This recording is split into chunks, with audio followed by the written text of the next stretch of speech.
नमस्कार, मैं हूं डॉक्टर मीनू वर्मा, स्त्री प्रसूति एवं निसंतानता रोग विशेषज्ञ, युक्ति गैस्ट्रो क्लिनिक बाराबंकी से। प्रेगनेंसी में आपको बहुत ज्यादा सीने में जलन हो रही है, आप कुछ भी नहीं खा पा रहे हैं, जलन की वजह से आपको बहुत ज्यादा सीने में दर्द हो रहा है या खट्टा पानी मुंह में चढ़ के आ जा रहा है, तो ये वीडियो आपके बहुत ज्यादा काम आने वाला है। इस वीडियो में हम बात करेंगे कि प्रेगनेंसी में एसिडिटी क्यों होती है और घर बैठ के ये एसिडिटी आप कैसे कंट्रोल कर सकते हैं। चलिए शुरू करते हैं। सबसे पहले तो हम जानेंगे कि प्रेगनेंसी में एसिडिटी होती क्यों है।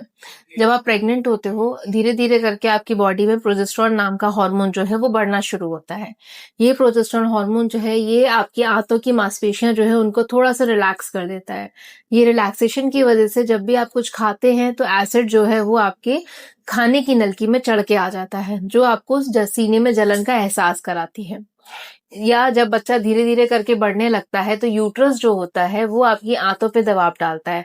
आंतों पे दबाव पड़ता है, ये भी एक कारण होता है। दबाव पड़ने की वजह से एसिड जो है वो आपके सीने में आ जाता है, तो इसकी वजह से भी आपको जलन होने लगती है। गलत खान पान का तरीका या फिर आप बहुत देर तक अगर भूखे रहते हैं तो भी आपको बहुत ज्यादा एसिडिटी होने लगती है। या आप खाने पीने में बहुत ज्यादा ऑयली खा रहे हैं या चाय कॉफी या कोल्ड ड्रिंक का सेवन ज्यादा कर रहे हैं, तो ये कुछ कारण होते हैं प्रेगनेंसी में एसिडिटी होने के। अब एसिडिटी होती है तो आपको पता कैसे चलेगा, इसके लक्षण क्या है। एसिडिटी एक ग्रॉस टर्म है, लेकिन उसमें आपको लक्षण आपको कैसे आएंगे ना, आपको सीने में जलन होगी, खट्टी डकारें आएंगी, खाना खाने के बाद आपका पेट फूला फूला लगेगा, आपको पेट में भारीपन लगेगा, आपका मुंह का टेस्ट हमेशा खराब रहेगा, कुछ भी खाने का मन नहीं करेगा। बहुत ज्यादा एसिड अगर रिलीज होता है तो आपको कई बार पेट में एसिडिटी की वजह से दर्द भी शुरू हो जाता है, जिसे हम गैस्ट्राइटिस कहते हैं। अब आपको करना क्या है, एसिडिटी कंट्रोल करने के लिए सबसे पहले आपको अपना लाइफस्टाइल और डाइट अच्छा करना है। आपको अपना खान पान का बहुत ज्यादा ध्यान रखना है। जैसे कि मैंने अपने प्रीवियस वीडियोस में भी बताया है मैंने कि आपको ऑयली और तला हुआ बहुत ज्यादा फ्राइड मिर्च मसाले वाला खाना आपको नहीं खाना है, क्योंकि ये सारी चीजें आपकी बॉडी में एसिड बहुत ज्यादा रिलीज कराती हैं। जरूरत से ज्यादा ऑयली फ्राइड फूड, चाय कॉफी अगर बहुत ज्यादा लेते हैं तो ये सारी चीजें आपको एसिडिटी करानी है। तो आपको डाइट का ध्यान रखना है, आपको ये सारी चीजों का सेवन नहीं करना है। आपको बहुत देर तक भूखा नहीं रहना है, फ्रीक्वेंट मील्स लेने हैं, हर थोड़ी थोड़ी देर पे कुछ कुछ खाते रहना है। आपको एक बार में ज्यादा नहीं खाना है। अगर आप बहुत ज्यादा खा लेंगे तो आपका जो यूट्रस है वो आपकी आंतों पे दबाव डालेगा और आपको उल्टी भी हो सकती है।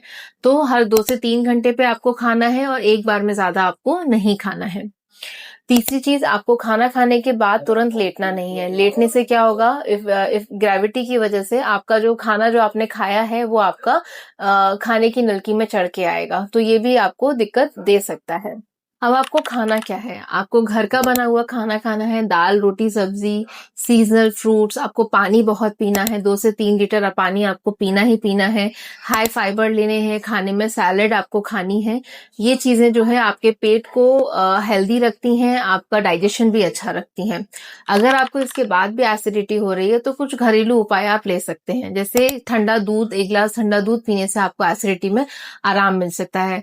आपको अपनी डाइट में दही या छाछ का भी इंक्लूड करना चाहिए, क्योंकि इसमें लैक्टोबैसिलस होता है जो आपकी आंतों में अच्छे बैक्टीरिया को ग्रो करता है और ये आपके डाइजेशन को अच्छा रखता है। हरी सौंफ आप ले सकते हैं, आप हल्दी के बीज ले सकते हैं, ये कुछ चीजें आपके पेट को ठंडा रखती हैं। सब करने के बाद भी आपका डाइट भी आपने अच्छा कर लिया, आपने अपना चाय कॉफी भी बंद कर दिया, उसके बाद भी अगर आपको एसिडिटी हो रही है तो आपको अपने गायनेकोलॉजिस्ट से मिलना चाहिए। वो आपको कुछ एंटी एसिड प्रिस्क्राइब करेंगे, जो आपको जरूरत पड़ने पे, जलन अगर बहुत ज्यादा है, जरूरत पड़ने पे आप ले सकते हैं। तो ये कुछ चीजें हैं जो आपको ध्यान रखनी है। प्रेगनेंसी में एसिडिटी होती है, लेकिन अगर आप सही खान पान का ध्यान रखेंगे और रेगुलर में डॉक्टर को चेकअप कराएंगे तो आप इससे छुट्टी पा सकते हैं। Thank you.